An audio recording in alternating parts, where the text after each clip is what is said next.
The read now from House Foreign Affairs Committee member Adam Kinzinger, himself an Iraq war vet. Congressman, very good to have you. Yeah, thanks. Do you think, Congressman, by calling off the planned attack yesterday, the president was trying to send a message to Iran, just as he was giving the country the benefit of the doubt on this downing of a drone, that it didn't come from Iran, but maybe a trigger-happy, soldier or general on site, that he's trying to give them wiggle room to come back to us? What do you think? I guess it's possible.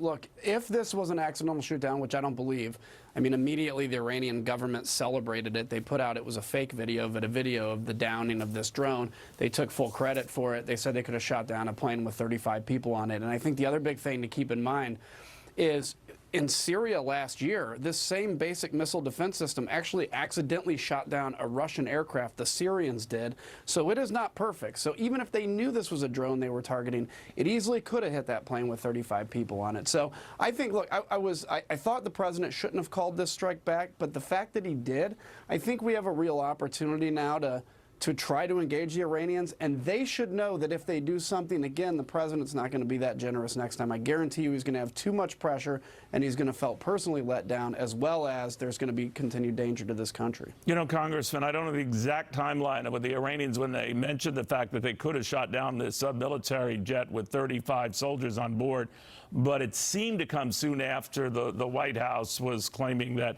the president shelved this planned attack with minutes to spare. Was that their answer then to that olive branch, if you want to call it that?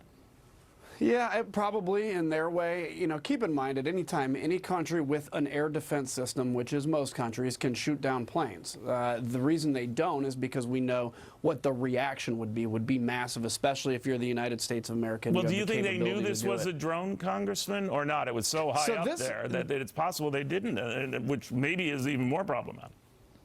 Right. This is what my big concern is. So do they know it was a drone? They probably believed it was, mainly because they knew the patterns it was flying, they knew the altitude, and they've probably seen something like that before, but it very well may not have been. There's other assets that can do those exact kind of patterns, and so they took a massive risk. And next time that happens, and it's 30 Americans or 2 American pilots, it's a very different calculation. The other thing, Neil, is keep in mind, this is a $200 million asset. This is the same economic damage to our military as if Iran had shot missiles and blown up 8 F-16s on the ramp. Maybe nobody died, but we would have lost 8 F-16s in that cost. So that's something to keep in mind. This is a big deal. You know, many who share your view, Congressman, had likened it to Barack Obama's line in the sand on Syria, and that the president missed an opportunity to say he means what he says and says what he means. Others say that's not quite a fair comparison.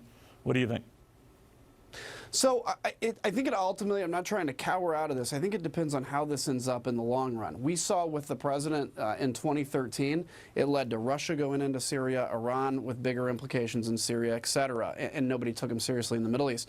If the president now says, we're going to put on more sanctions, there's going to be a cost to you for doing this, in the future, you use a piece of equipment, you're going to lose it. That's the rule. Use it, lose it, just like we had in Northern and Southern Watch in Iraq.